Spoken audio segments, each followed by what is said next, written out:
Hi, everyone. Welcome to another episode of Unpacking Possibility. I'm your host, Traci Stein, as always. I'm so happy to be here with you. I'm really excited to tell you about my next guest. She is truly one of a kind.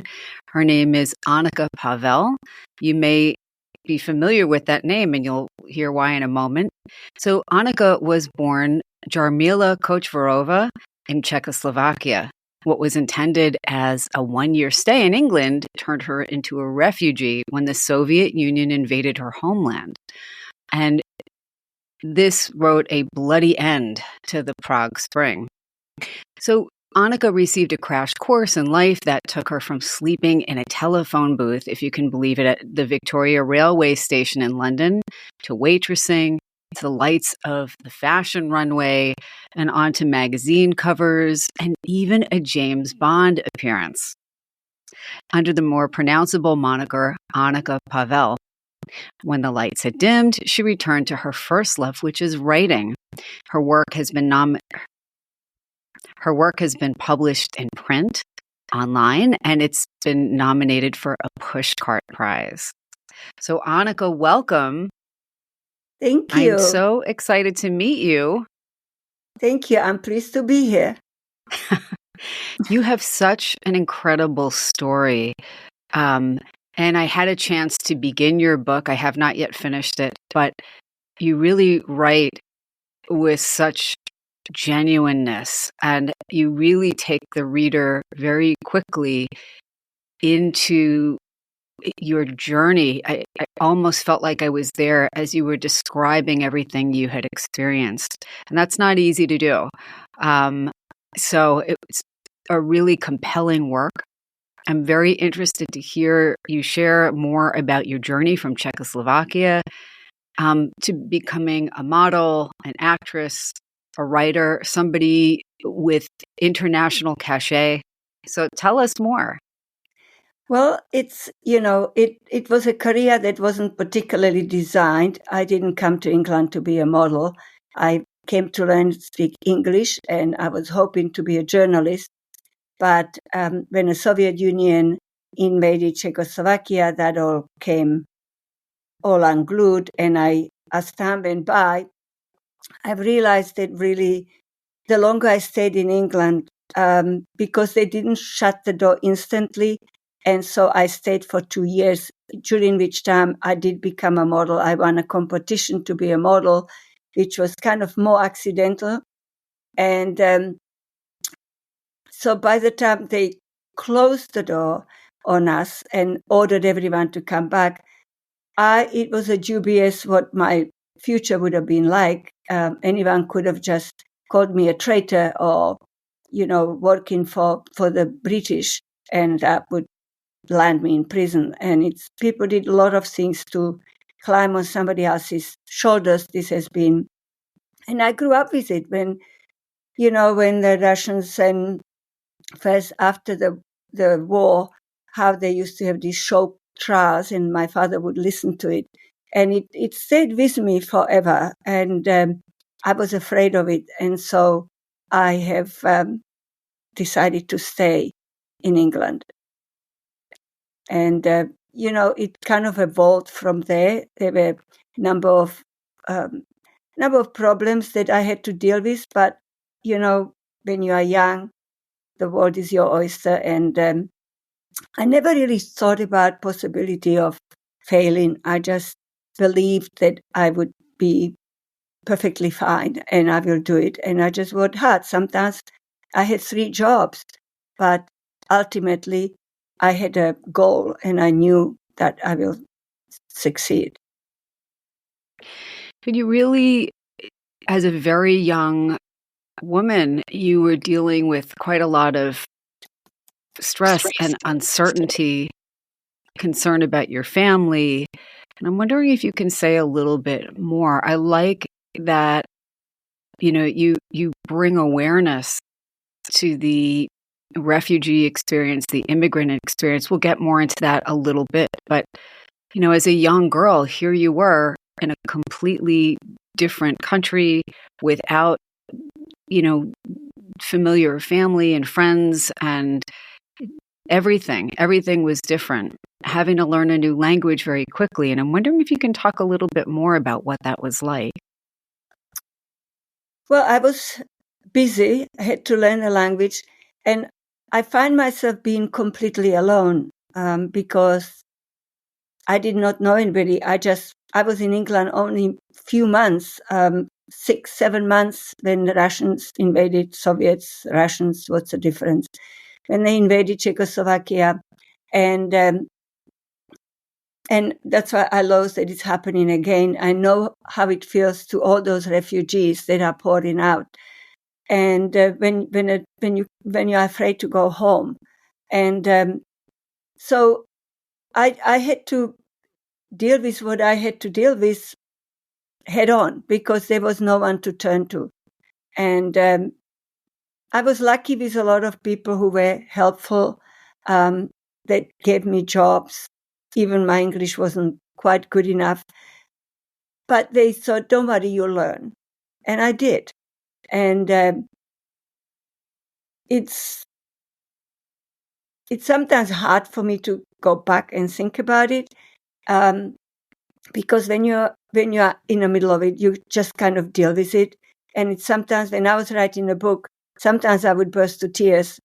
And I thought to myself, how did I ever not cry when it was happening? And I think it's because at the time, you don't have the luxury of crying. You don't have the luxury of giving up. You just have to put your right foot in front of your left and keep going. So You were in survival mode. Right. And it's kind of amazing I'm always amazed at what people do in the heat of the moment when they must to survive. But I'm not surprised that actually, as you were revisiting these memories and writing them down for your book, that it activated so much emotion. Yes. And it is hard to sit with that. Yes.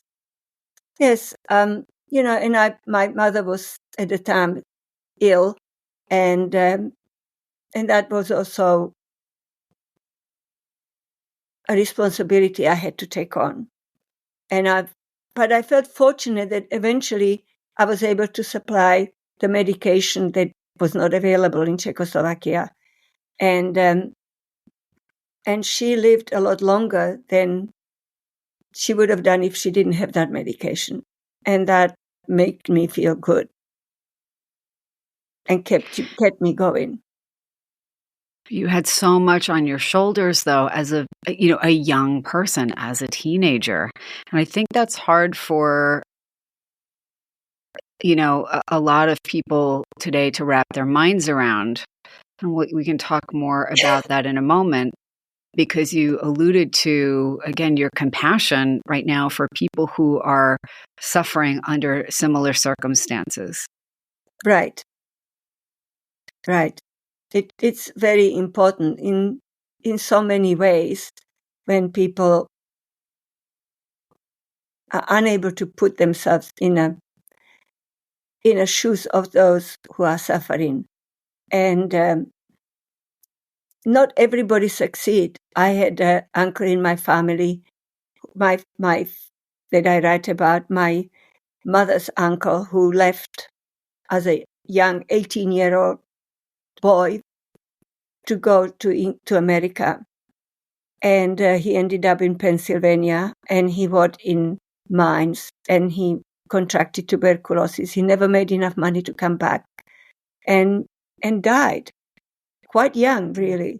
And so it's not always a winning streak. I was very fortunate, and that's why I feel that compassion for those who are not in the same place is important. 100%. I think not everybody, but I think a lot of people here are experiencing a crisis level lack of empathy. And it's one of the things that's really hard to sit with, because you're right. If we can step in the shoes of another person, what that would do to make the world better, I can't even fully comprehend. Exactly. So important. And I think your book is going to be, so important for people who read it, Right. not only people who would already be sympathetic, but for people who will allow themselves to open their minds and step into your experience and into the stories that you share. Right. I know that you talk about your childhood under Iron Curtain influence. This has been very influential for you. It's influenced how you look at the world. I know we touched on that a little bit. It's been influential in terms of the career choices you've made. I wonder if you can talk a little bit about that. Well, my father was a tailor, and so I was always around clothes. But as a child in Czechoslovakia, there were very few choices, but we did have an ability to have a sport. And I was lucky. I was influenced by sport a lot. I was a swimmer, not a very good one, but I had a coach who always believed it doesn't matter how far behind you get, as long as you get there. And somehow it actually guided me a lot, because you don't win every single race, and you can't, and you don't judge yourself by not succeeding. And then later, when I was a model, I went to maybe out of every 25 auditions, I got one. That doesn't mean that you didn't do well. It's just somebody else was faster than me. And giving up is not an option. And it was a very good lesson that I have learned. And I had also a very influential mother who always believed that books are answer to everything, and travel has to be what is important, what brings us closer to the books. When you cannot travel, you learn about other nations. She didn't buy novels necessarily. What we used to get books about travel. And in a country where you couldn't travel yourself, there were books that would be about different countries, and there was a particular couple, two young men who were allowed to travel and then do books about Africa. And I remember my mother would hungrily buy every new book, and we used to have them, and I used to go over and over and over those pages of those photographs, and I kind of felt like I have been to Africa because of those books. And so ultimately she was right. The books brings us closer. And so that was another very big influence. And so to learn about others, it was so pivotal for me. That teaches you, once you learn about somebody, you can understand their point of view, even if it's not a point of view you agree with. And, that's how it was. I mean, a lot of people in England were very kind. They did not judge me because I was from a communist country. They judged me for who I was, and that was very fortunate.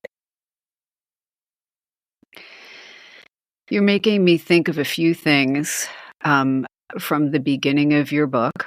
This may be early in the interview to ask you about this, but you talk about living in this basically rooming house. Yes. Yes. And working there as an au pair, but really there were no children. You were cooking and cleaning for the adults who were rooming there and Mrs. Landis. Right. And I think the reason why I'm thinking about this is because, again, you're talking about empathy, and you're talking about seeing different points of view, and you're talking about whether or not you take the other person's point of view isn't even really the point. Because I'm, right in the beginning, you very vividly illustrate thoughtfully, but I could see in my mind, I could imagine you as a young girl in this rooming house where Mrs. Landis, who was a nurse and is a holistic health practitioner, has a lot of young girls who are coming to stay and, ostensibly for dermatology appointments. And it turns out that you find out that Mrs. Landis is performing abortions for young women who could, for a variety of reasons, could not have it would not have been in their best interest to carry these pregnancies to term for a variety of Right. social, political, economic, and other reasons. And you're very honest about how you felt shock when you found this out. You felt guilt and you felt compassion. All of these things. You wrestled, it sounds like, with, your own thoughts about what Mrs. Landis was doing, and also your compassion and understanding for what she was doing and what those women needed. Yes. And that's a complicated set of things for a young girl to sit with. Yes. And you did. Yes. And there's so much we could learn from that on a grander scale about being willing to look at things through other people's eyes and experiences. Right. Yes. Yes, I think it taught me to, although at the beginning I was obviously surprised, shocked, and did not understand. After all, I was only 18.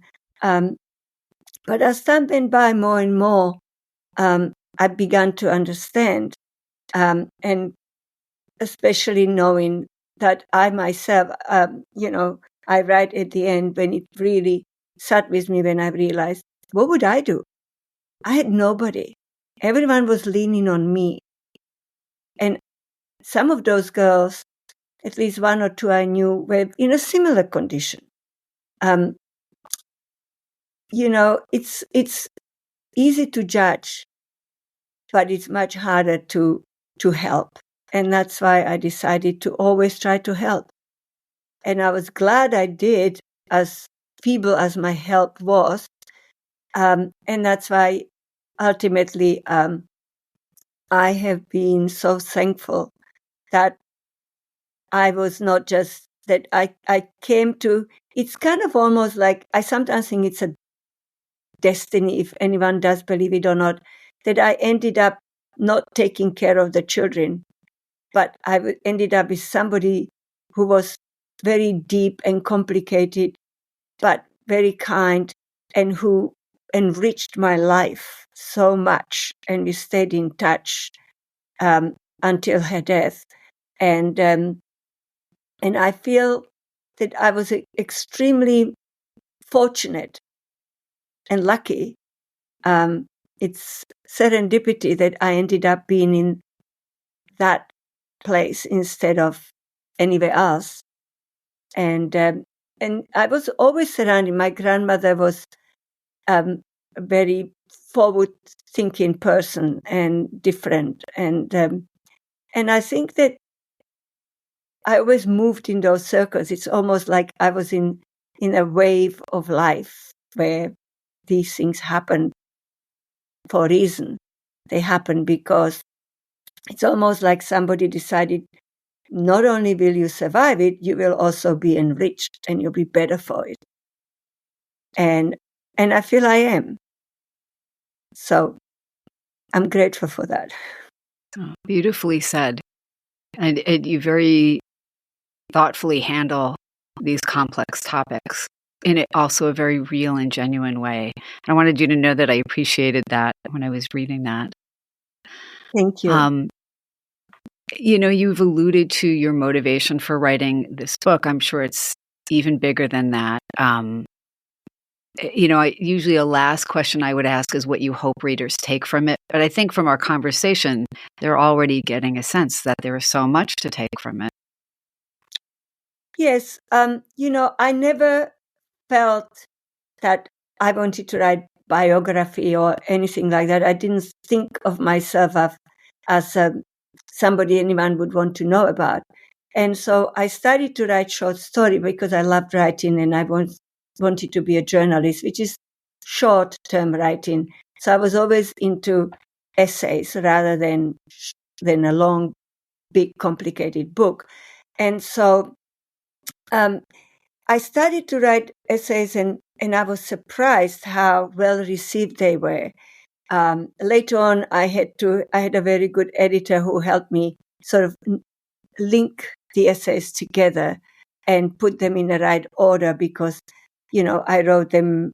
In fact, the last essay was the absolutely first essay I have ever written. And Oh, so, wow. in that essay, you realize that it was like basically my whole life story. And I was lucky to have around a lot of good people who would say to me, um, my son married a literary professor too, and she was the one who said, you should write short stories and put them all together. And so I started to as I went along, I should say, I started to think of various happenings in my life. And so I just wrote them without any sort of making it a book. Whatever came to me, I wrote on a subject. I wrote funny story during COVID about how we use toilet paper, how we use newspapers instead of toilet paper because there was always shortages of toilet paper. It's actually kind of funny story, a true story, but it's kind of funny. So, and then I Tell us, kind of definitely. did you read that story yet? I think I might have glanced over it, so please Right. do talk about that. Yeah, so I just feel that some people may find I was feared, and I think that a lot of people felt that it was kind of a little bit disconnected. But I think that when you read short stories, they don't necessarily have to be. I never understood why a book of short stories should be always like rhythmical and about the same kind of a subject. I always felt this was going to be like imagine a bouquet of wildflowers. Each one is different. And you carry in the bouquet of wildflowers and you see beautiful roses that are absolutely groomed and perfect. And you just stick it in the middle of those flowers. I mean, I think it adds variety. And that's what I felt my book was going to be, wildflowers with few groomed roses and I don't know, different add-ons that That's are different. beautiful. Please do tell the newspaper toilet paper story, though, because now I'm intrigued. Well, during COVID, as you know, there was shortage of everything, including toilet paper. So one day I was in a supermarket and they didn't have a toilet paper. So I said to my husband, "You know how we dealt with it at home?" And so I explained to him we used to have a toilet paper and we would tear it up and then we would crunch it in our hand to get ink on our hands. But my father really, really hated the communists.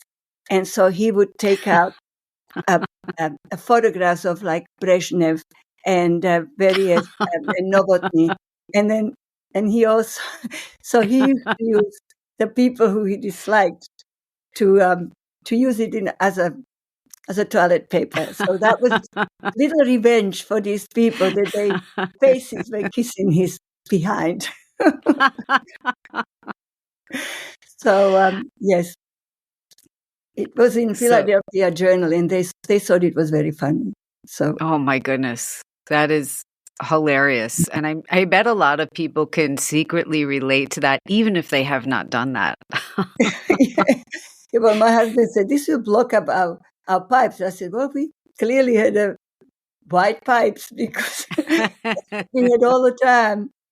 So that was a funny story. That is a funny story. Um, that is funny. I'm wondering, is there another essay in your book that you really want to share that stands out as especially meaningful or important to you, funny or serious, doesn't matter? I'm very partial to my story about my grandmother, who was a real character. She was bedridden and she lived with us for 12 years, not all of my years. I was born a little later. But I wrote actually 2 times about her, but I put it together in one story.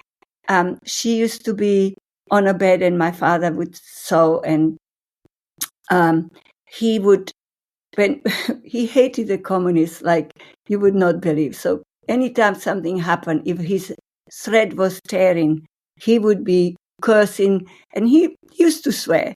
And so he would be cursing all the communists, and he would be going on and like using everything. So one day my grandmother just started to beat the bed and was using and she used to pray. She was a religious woman, of course, and she would like really, really use the worst possible words. So my father was absolutely stunned, and he goes, "What are you doing?" And she said, "I'm helping you." And he said, "How?" He said, "I'll swear and you sew." And my father never ever saw again in front of her. So, and she was she was a little daredevil. She had a great relationship with my father. And I do want to tell you, I write about in my book, I was very close to her, and I watched her when she died. And she always used to say to me, don't listen to stupid people. Don't be afraid of stupid people. And when she died, I was in a room, and then I looked up and I saw her coming through the door very vividly. And she looked at me into my eyes and she said, "Don't fear stupid people." And then she was gone. And I never forgot that. And it never happened. I had never any other experiences. But I know it wasn't a visage. I was young, but till this day, I can bring back that picture. I can see it.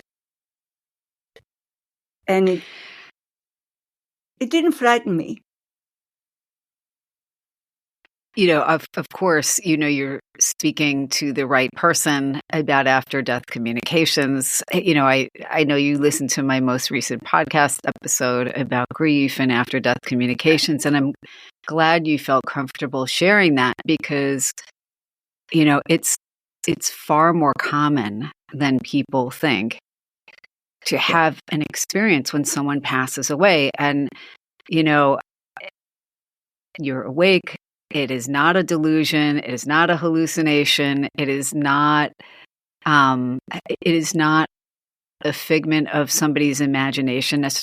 Could it be sometimes? Sure. But it's so interesting to me because she told you the thing that she felt it was important for you to hear. Right. Not the typical, "I love you and I'm fine," which is also important. But what she said to you makes it seem to me that it's even more real. Yes. Right. Well, it was a communist era, and there was a lot of stupid people around and who tried to frighten people, and we lived in that fear. And I think that I've never had anything that happened, but I could visualize it anytime I want. I can just see her, the scarf, the blouse, the long skirt, and just looking straight in my eyes and telling me that. And it's, when I was in England, when I was alone, and often actually at my worst situations, when I was most frightened, I would close my eyes and I would see that image again. And I wouldn't say that I felt her presence, but I remembered it and I saw it again. I could hear her voice to tell me that. And it always gave me enough strength to carry on. That's amazing. Again, it sounds like she said the one thing in the brief moment she had to be able to tell you something that would be the most important for you to hear. Yes. Throughout your life. And your journey has been so remarkable. You are a writer. You have loved writing, but you have obviously done other things. And again, it's like this, it almost seems fated, right? That here you are, you're in England, you are dealing with this incredibly stressful political situation in Czechoslovakia. You have all of these things that you can and do worry about.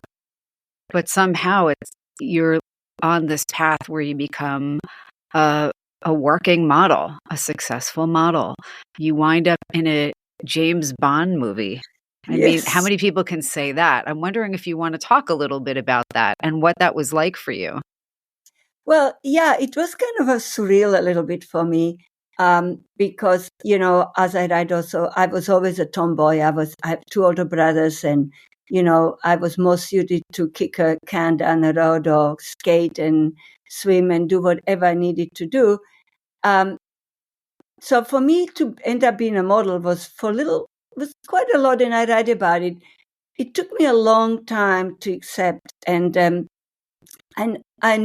at the end of the book, I say, I never thought of myself, I never really accepted my own success as a model, because to me, modeling, you're supposed to be famous, and I never thought of myself as being famous.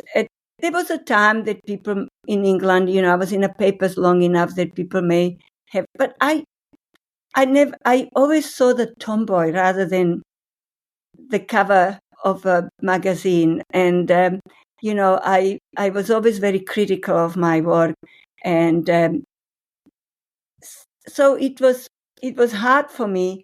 But ultimately, when I started to go into TV, I did the two Ronnies, I did Frankie Howard, and I was, in terms of acting, I certainly wasn't as successful as I would have liked to be, but it was hard because of my accent, and but it was also exciting, and I met incredible people. I met James Coburn and Sam Peckinpah. And Roger Moore was absolutely the most kindest person. I mean, he was so nice, and I met with him again in New York, and he remembered the day, and we joked and we laughed, and he, I was honest, we've only worked together for one day, but we spent actually a lot of times together because I did a lot of promotion with the other girls. We did a lot of promoting the movie. Even James Bond has to get promoted. And so we traveled around with him, and we were, they like to have him being photographed with us, for, young girls. And so we did a lot of that. And so it was a lot of fun.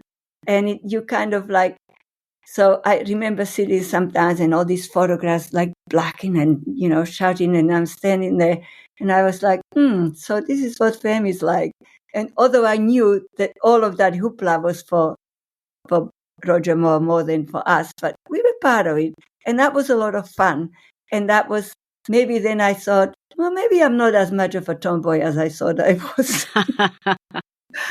And I saw some of the photos. I mean, tomboy is probably the last word that I would think of to describe those photos and describe you. I mean, very beautiful. And I can only imagine how exciting all of that was. And again, when you would stop and look back at your journey, I imagine it must have been it felt like you yourself were in a movie. Yes, sometimes it did. Sometimes. I remember first time walking on Oxford Street and I saw my cover and I was like, wow. Do you remember which cover? It was, I think, Woman magazine. I saw it and I was really surprised. It wasn't the first cover I did, but it was the first time I saw it on Oxford Street in a shop, and I was like, wow, that's me. That's so exciting. So that was fun. It felt good. And then your journey from model and actress and somebody who's experiencing a life that is completely different from what you might have imagined even a few years earlier. What's the next significant thing on your journey that you would like to share? Well, the next significant thing was getting married, and then having my first son, who was born in England, and we worked together. And in fact, we were on a mother care book together, And You and then your son. me and my son, he was a Oh, baby wow. when he was a tiny baby. Oh, Yeah, so that was cute, very sweet, very nice. And in fact, then after traveling around the world, I went, we lived in Hong Kong, where I continued my career because I did commercial. When I was in England, we did commercials in Hong Kong, and we worked with a modeling agency. And so I contacted them, and then I started to work for them. But then I got pregnant with my second son, and that was the end of that. And then my husband had a bit of a gypsy fit, so because we went for 1 year to Boston, then we went for 1 year to Monte Carlo, then we went back to New Jersey, and so then I oh, had wow. my daughter. And then I worked with my daughter for a little while, and again in New York. And I did a little bit of modeling in New York, but not much, having 3 children. And but then I thought I worked with my little girl, and we did work for a little while. We did some newspaper threads, but she really wasn't into it. And we had a couple of bookings, and she just refused to put that clothes on. And I was like, okay, that's it, I'm done. So I stopped. That's when I stopped modeling for good. And then I went, when the children I got busy with the children. And then our neighbor was diagnosed with a brain tumor. And so I organized a golf tournament with glioblastoma, and he was at Duke, and we raised $2 million for Duke for professorship. Wow. And I did a number of, for Jersey Battered Women and for Philharmonic Orchestra in New Jersey. So I got busy, the typical suburban wife, working, taking care of kids and doing a lot of events, fundraising. And so everything, I kind of put myself behind for a little while, like on a shelf. And then when my youngest went to college, we moved to New York, and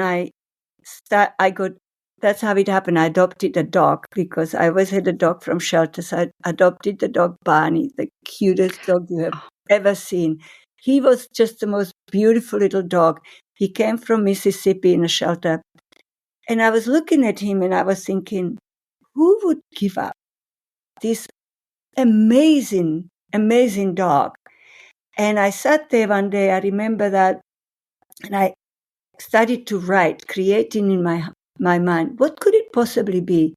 And that's how I started to write stories about Barney. And then I sent it, and my children said, these are pretty good. And so my son said to me, if you really want to write, you need to go to school. So I enrolled in school, and it just rolled from there. I went from one school to another school. I went to NYU, School of Further Education. And so then I was writing for about 3 years. And then I went to Kauai Writers Conference for my birthday. The children sent me.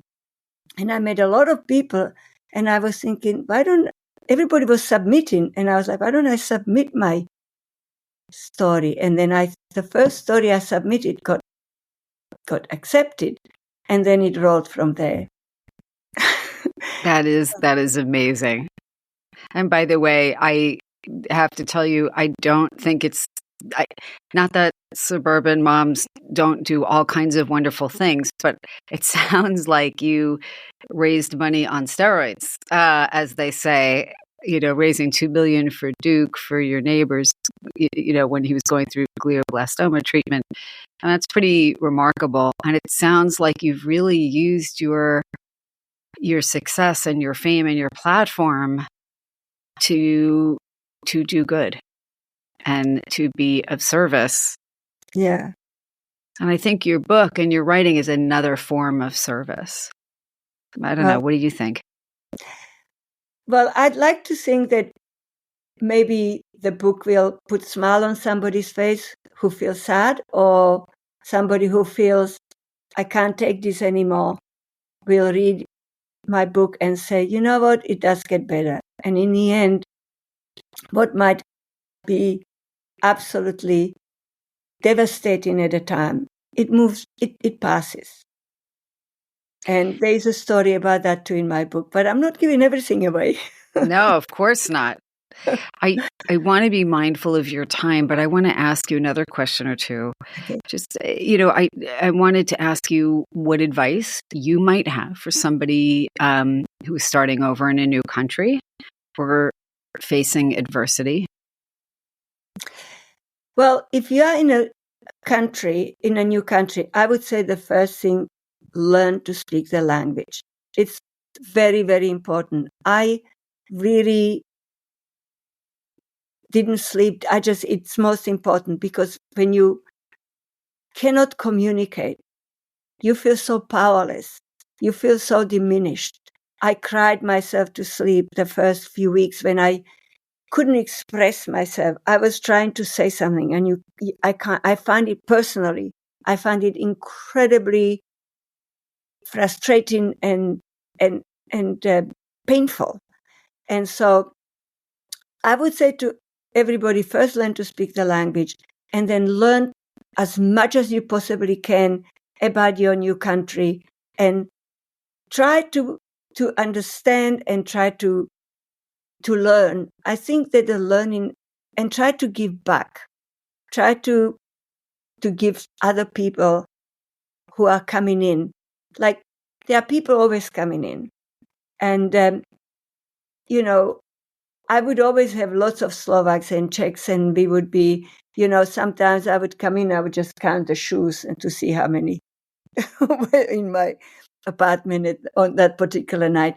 It's important to share your good fortune and to learn and to try and keep, it's important to keep your own identity. I think people would never, mistaken me for the, when I was in England, for a British person. They would never mistaken me. But I think it's important to learn. I can't stress it enough, to learn about others, because you understand other people when you learn about them. Then you understand, even when they sometimes can be a little stroppy. You understand why, and that's important. And then you don't feel angry, you don't feel hurt, you don't feel slighted. You just feel, I understand. It sounds like that's important advice, actually, also for people who maybe don't know immigrants in their area personally, or have some, I'm going to say, work to do in terms of understanding experiences of people whose situations and cultures are different from their own. Yes. Yes. I mean, more the merrier, that you learn, if we had only one set of cakes, we'll get bored with them. I compare it like, can you imagine wedding with only one dessert? How boring would that be? 100%. Anika, is there anything I didn't ask you that I should have, or anything that you wanted to share that we haven't yet covered?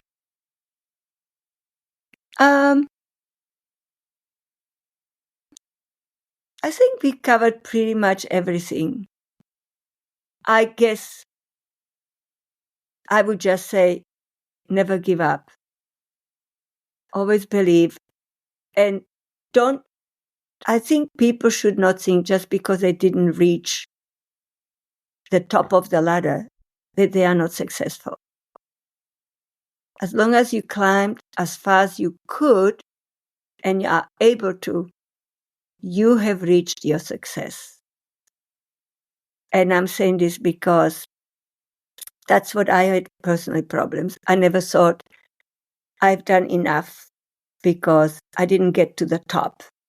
And that's wrong. There's far more people in the middle than there are on the top. And it's allowed you to have a beautiful journey, experiencing so many things and sharing other gifts of yours, like your writing. Yes. Yes, I love to write. Anika Pavel, thank you so much for coming on the show. It's been such a pleasure to get to know you a little bit, to meet you, and to hear about your incredible journey. This has been another episode of Unpacking Possibility. If you enjoyed the show, please do remember to like, share, and follow. It helps me to continue bringing more great content to you. And as always, until next time, be well.